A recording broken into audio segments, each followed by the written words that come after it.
So good afternoon. Thank you for coming out in the snow. My name is Carolyn Jackson, and I'm chair of Edina's Energy and Environment Commission. And I'm so happy that you all came. What we're going to do is we're going to record this presentation, and then we'll shut off the recording when it comes to questions and answers. So if we get some question and answers that we'd like to post, we may post them online, but we will post this presentation online for people who weren't able to attend. So welcome. And we're going to talk about large building benchmarking and why the city of Edina is considering this and the benefits that it can bring. Okay. Whoop, there we go. So I'm going to introduce, this is Tara Brown, our sustainability coordinator here in Edina. And this is Katie, and I'm spacing your last name.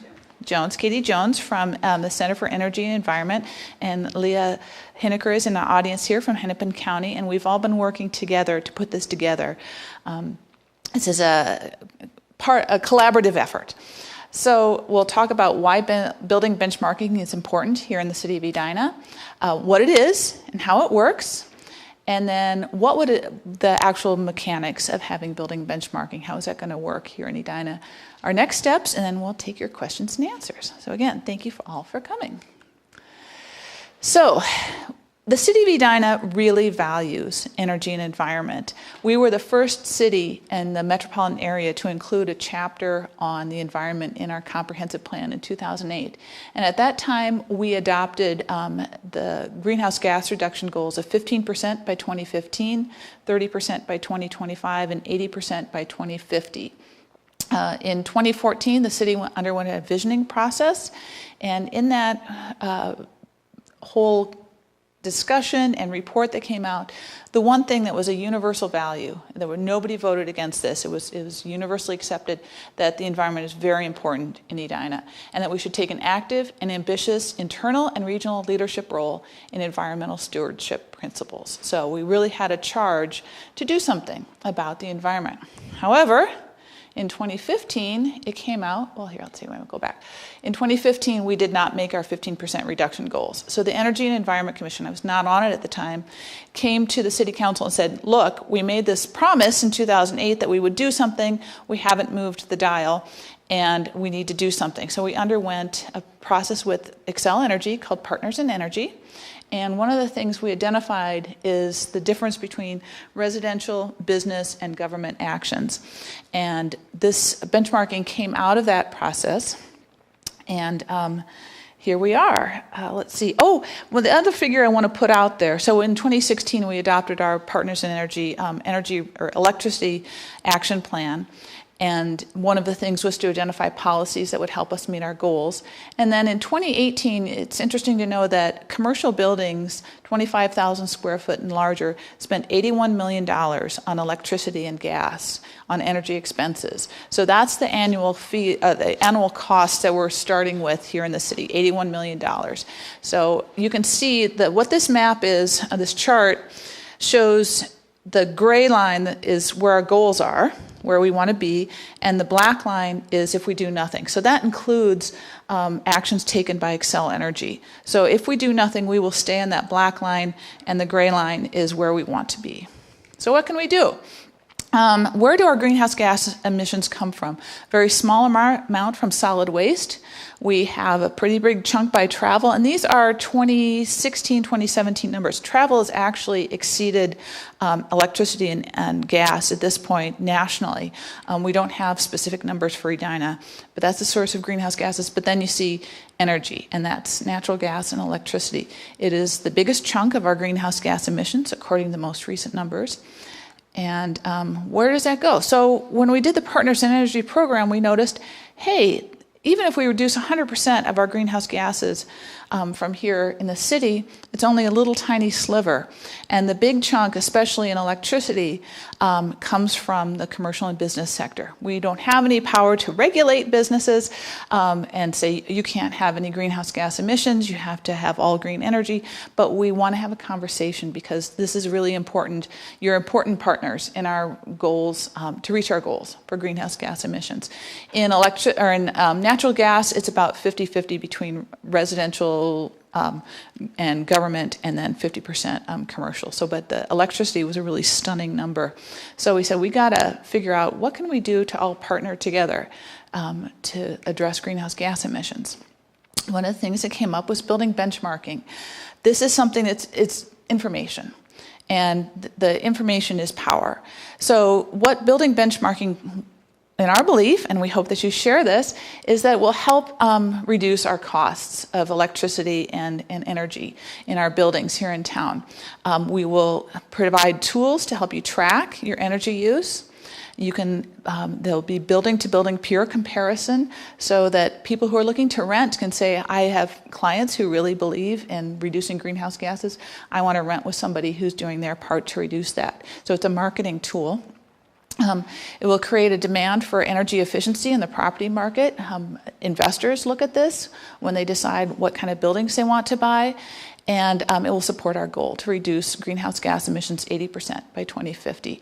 So one of the things that's interesting is we have seen in other cities across the nation that have benchmarking, the cost does go down once benchmarking starts. Just this mere fact of counting and reporting encourages people to make changes in their buildings, and we see a cost reduction of 1% to 3% annually. So on $81 million, that's $8 million right there, just by people being aware of their energy use. So hopefully we're thinking that we'll save you some money as well. So Tara, or Katie, you're up, and we'll talk about what this looks like on a national level. So much. Can I have the clip? Yes. Thanks. Hi, my name is Katie Jones, and I'm with the Center for Energy and Environment, and I work on energy benchmarking with local cities. So I'll be talking about national norms and trends. So benchmarking, it may be new to some of you, but it's actually becoming quite a trend throughout the country that cities are adopting policies for large commercial and multifamilies to benchmark in their jurisdictions. So here's a map of a number of those cities. There's over 25 throughout the country, and I'd like to point out that it's not just the largest cities, it's also suburban cities like Evanston and Cambridge and Fort Collins, which is often, they are similar to Edina in many ways. And in those cities, they're seeing results in energy use in terms of reductions. So here's some snapshots of a number of cities. They're not all over the same time frame, so we've done the math for you, and these cities are seeing about generally a 1% to 2% reduction in energy usage on the whole for the whole city of all the buildings. So we're seeing savings, and that means that there's cost savings associated with that, and those cost savings can then be put back to better uses in the city and in those buildings. As an example, so Minneapolis is the only city currently that has a policy in the state of Minnesota, and from its most recent report, it showed that there was a 1.7% reduction over those 3 years, and that corresponded with a $21 million in utility cost savings. So that's quite a bit. And taking a look at just a singular building, so St. Mary's Basilica, it's quite a iconic building off the highway in downtown. They hadn't been benchmarking prior to the policy. Then with the policy, they benchmarked and they fully complied. And in doing so, they realized the benefit of it. They took their data, noticed that they had a very low Energy Star score, and they said, well, we don't like that. We want to improve that. If there's opportunity to improve, there's dollars on the table. We want to get those dollars. So following that, they did a bit of work. They replaced their 1913 boilers. They replaced some window AC units with central air and retrofitted LEDs. And through that, they've seen a 21% drop in their weather normalized energy use since 2014. So that's quite a bit. So moving on to the Hennepin County Building Energy Benchmarking Collaborative, it's quite a mouthful. I can give a little bit of an overview of that. The collaborative is a team, makes sense, right? Lots of partners. So it started with Leah Henniker and Hennepin County, and there are a few other players involved. So we've got the city, obviously, building owners, and then Overlay Consulting. In this wheel that will be the typical loop, and then CEE and Great Plains Institute are here to help with the development of the policy and to I'll talk to you all about this. So how does this happen? Basically, the Hennepin County oversees this program and talks with the cities on what the best program is for the cities. And as the city moves forward with a policy, then it's the city's responsibility to inform building owners, like we're doing right now, that the policy is moving forward. Then the buildings upload their building data into Energy Star Portfolio Manager through training provided by Overlay Consulting. So they're the chosen provider that has a lot of experience in doing benchmarking in a couple of other cities, and they have a very streamlined process that makes it really easy and simple for building owners to get this done. And then once the data, so they help buildings submit data, and then that data is made public via the Hennepin County platform. So I'll explain that a little bit more as we go through. So overall, the Benchmarking Collaborative is a platform to share resources amongst cities. So the city of Minneapolis is a pretty big city. It can afford to have full-time staff working on this program. Well, it's a little bit tougher for smaller cities. And so the intent of this is to provide or to combine resources of multiple cities and bring down the cost for any individual city so that there are these plenty of tools and training available for individual so for the cities and the building owners within them, and make sure that the program is successful and that the city can fully support it through this collaborative. I do want to mention that there are other local programs out there. So Minneapolis is one I mentioned. The city of Edina actually already benchmarks using the state's B3 program. So Edina has experience in benchmarking public buildings. And then the city of St. Paul has a voluntary program called Energize St. Paul that has over 100 buildings that are benchmarking currently. So the status right now, Edina is one of the pilot cities along with St. Louis Park moving forward on their programs and looking to move forward or to adopt this in this year with the private buildings then complying and sending in data in 2020. So we keep saying this word benchmarking. What does that actually mean? I should probably explain that. It all comes down to you measure what you know. You can't measure what you can't manage what you don't measure, as Lord Kelvin said. And we measure lots of things in our society, from the food we eat, like the nutrition facts. We measure the efficiency of our refrigerators when we're going and buying them, of our cars when we're going to buy them. There's the MPG rating. There's the I mentioned the nutrition facts, calories. So measurement is a useful tool, and we recognize that in our society. So it makes sense to have that type of information on these giant buildings that use energy because it's expensive, right? So we want to manage those buildings intelligently, and we need to measure in order to do so. So to do that measurement, we're bringing together two silos of information that have never been brought together before. The first is meter consumption information. So that includes your electricity, your natural gas, your water data.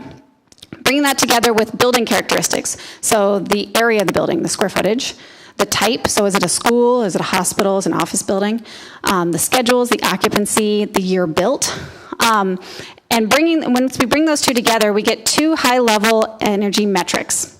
The first one is the energy use intensity, which is the kBTUs per square foot per year. It's the raw data divided by the area in order to give an apples-to-apples comparison of like buildings. So I can compare a school of one size to another school of a different size and have an understanding of the efficiency of those two buildings. What happens, though, if I have an office building and I want to compare that to a medical office building that I have? That's where the Energy Star score comes in. So the Energy Star score is a 1 to 100 rating, 1 being inefficient, 100 being efficient, 50 being the national median, that takes into account a number of those other building characteristics. So the building type, schedules, the climate, as well as year built. So you may have seen Energy Star scores on certain buildings. There's with buildings that have scores greater than 75, there's a plaque often on the outside of the buildings to recognize those buildings for high efficiency. So that's another benefit of energy benchmarking is when you have a high building, you should be or high performing building, you should be recognized for that. And this program allows that to be done. So we talked about what energy benchmarking it is. That's the actual measurement of the efficiency of a building. The second piece of this proposed policy is disclosure. So disclosure is submitting the data to the city, and then the city making that data publicly available on a public website. And that is common throughout all of the other cities that are benchmarking, and the reason for doing that is to inform the market. Right? We live in a capitalist society and we all thrive on information, right? And so we can make better the market can make better decisions when that information is available. The third piece of this policy is the energy saving assessment, which it's spelled out right there. It's a systematic process of identifying energy and water efficiency modifications and improvements that could be potential in the building. So it's just providing information more specific to the building. This assessment would be required for low-performing buildings that have opportunities for improvement. And that definition of low-performing buildings are things that Tara will go into a little bit later. The idea would be that the energy savings assessment would be a minimum ASHRAE level 1 assessment, which if you're familiar with HVAC equipment and things like that, you'll be familiar with ASHRAE. So it's a very standard assessment criteria that is used in this industry. And the assessment would only be required every 5 years. So not every year, because that information is not, it doesn't change very often from year to year, and it would only be every 5 years so that it's relevant as the building changes. As an example, the state of Minnesota now recommissions their buildings every 5 years because buildings change, they change the setbacks over time. The way the building is used changes over time. Maybe there's a new department that moves in, and so things just creep, and your energy tends to creep over time, and so then you want to have another assessment, ratchet things down, make yourself more efficient again, start a new baseline, and move forward from there. So what type of data are we talking about for in terms of making it transparent? Well, first, we're looking at including energy and water data to be benchmarked and disclosed to the city. And then the information that would be made available on that public website are listed here. So it's all high-level information. This is very common to all of the benchmarking cities to identify what the building is. So where is the building? What's the building's name? Year built, property type, things like that. And then also, what is the performance of the building? So the energy use intensity, like I mentioned, a weather normalized version of that, the water use intensity, so water use per square foot, and then the Energy Star score. So those basic high-level energy efficiency metrics are what would be part of that transparency component. So as part of that data publication, there's 2 ways that the City of Edina is proposing to move forward. To publish that data as in a table format, in a spreadsheet, as a map as well with the Hennepin County platform. And then the other option is to do a full data report where you can, data geeks like me will be excited about.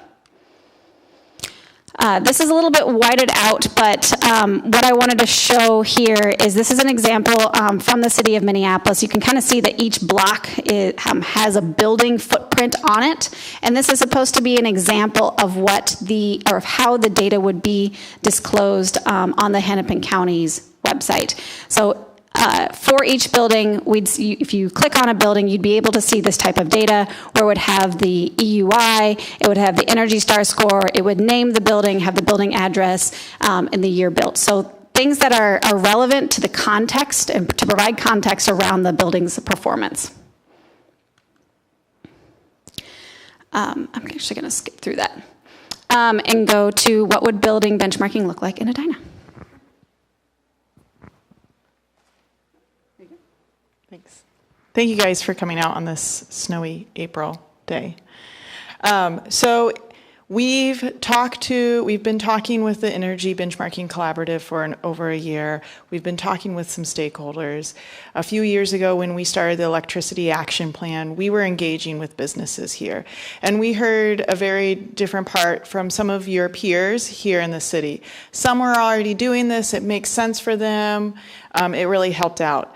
Others asked me what it was and how they could test it out for free, which now we're looking at that process. And some others really struggled after the recession. They've struggled with getting their building owners to invest in the buildings if it didn't have less than a 2-year payback. So a 1 to 2 year payback was easy to get investments, but things over that was very challenging. And they felt initiatives like this can help them tell the story to their building owners to put investment into their buildings and keep with the quality of building that they'd like to manage and they know that their tenants and others ask for. So as we've been talking to people, here's what we know about the state of buildings in Edina. Currently, there we go. So there are over 164 buildings in the city of Edina that are 50,000 square feet or higher. And that makes up about 83% of the square footage and 22% of the count of the buildings. And then if you look between 20 and 50,000 square feet, we add another 105 buildings, which is, again, an additional 14%. And then we're about to half of the buildings in the city. And if you go to 20 to 25,000, that's the other half, but it's only 3% of the square footage. And when we look at those buildings that are 20,000 square feet or higher, we see that just under half are commercial, a lot of them office buildings, and then the next one is 30% is apartment multifamily. We have nonprofits in there as well, and industrial. And the way that assessments are done here, some of that is the industrial is actually warehouses. So more light industrial than actual manufacturing. When we've been talking to people, we've heard that resources are needed. For example, the one facility manager that I was talking with that said, hey, I'd love to learn more, but I need help. That's when we started engaging with Hennepin County and their collaborative because they were putting together this joint powers agreement. We don't have the ability to take on a full-time staff to manage this, but knowing that others cities are looking at this and that we can spread across, it gives us the ability to have a help center to help those that will be entering this data into the DOE's Energy Star Portfolio Manager. They have support to make sure that they are getting their questions answered. As well as what this allows us to do is have more consistency, because we know, for example, St. Louis Park is looking at this, and we know some of you have buildings both in here and St. Louis Park, in Minneapolis and other cities, and we want to make it as consistent as possible, because at the end of the day, we're trying to help inform. We're not trying to create extra steps or unnecessary process. And I just wanted to quickly go back and say, so we're looking at in-person training, helpline, someone to do some of the auditing, as well as looking at aggregation and uploading to the tool to that overall site. So taking the DOE information and putting it onto a web page like Katie saw, where you could click on to different buildings and kind of get some of that high-level data. As well as being able to have a place if your building is in that lower performing half and you're looking for a no to low cost energy assessment, we have those options available for you and make sure we get you connected to the right ones. So as we've been talking and looking at things, we're looking at 1, having benchmarking, and 2, then creating a transparency around it, and 3, having those energy saving assessment. When we looked at other cities, data was the start, and making that data transparent was a great step. But when people really found energy savings for their buildings, it's when they found the assessments. and that's where they were getting the greatest savings for their buildings. So we're looking at adding that on. And most of the cities that started energy benchmarking, within a few years, they added this on. So we're actually, and I'll go into more detail of how we're looking at phasing that timing. But we are looking to phase 50,000 square feet first, and then 25,000 to 50,000 square feet after that.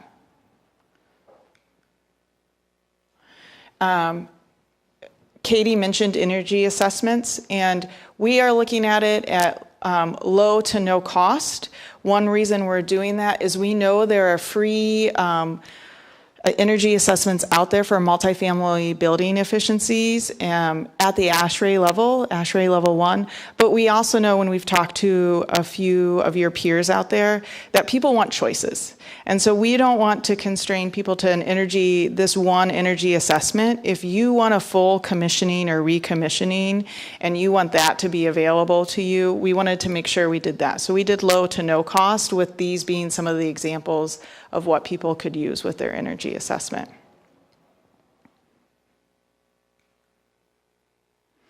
So as we look at proposing this benchmarking rollout, this year we put the city disclosure, we're on B3, and so we'd go ahead and enter our data onto the Energy Star portfolio manager. Then next year we'd ask those commercial and multifamily buildings, 50,000 square feet or higher, to disclose their information to the Energy Star portfolio manager. And this does include light industrial, the warehouses.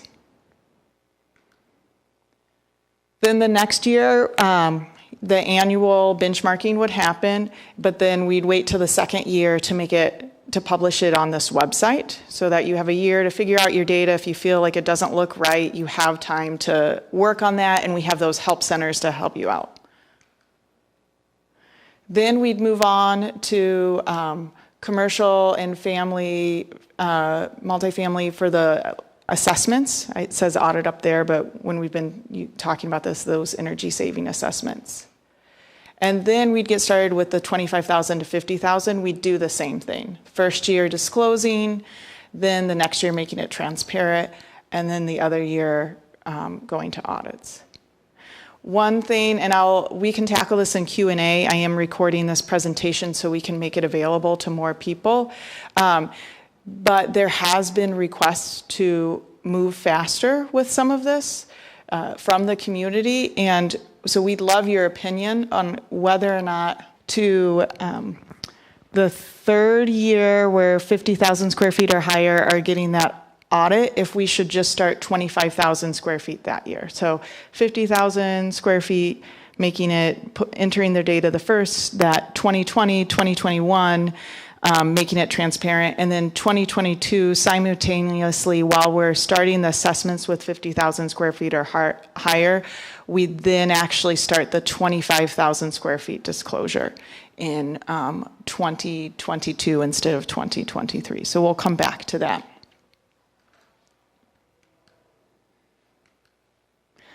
We are looking at an annual timeline of really starting things the winter before. So if the benchmarking, if the city council approves the ordinance as is, and 50,000 square feet or higher would start next year, we'd actually start sending out information this winter.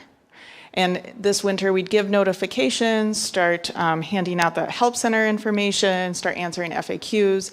And in the spring, that we would start those trainings and information to help property managers and building owners enter their information into the portfolio manager.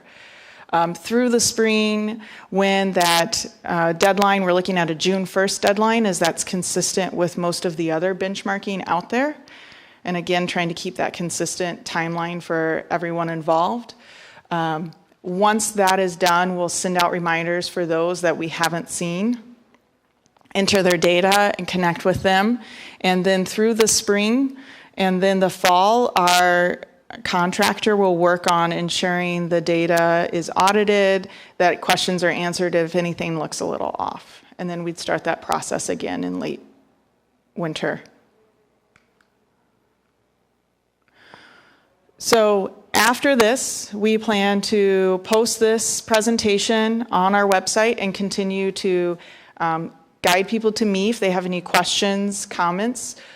And then the Energy and Environment Commission will be sending out a public notice in late April and hoping to present this ordinance to council in May.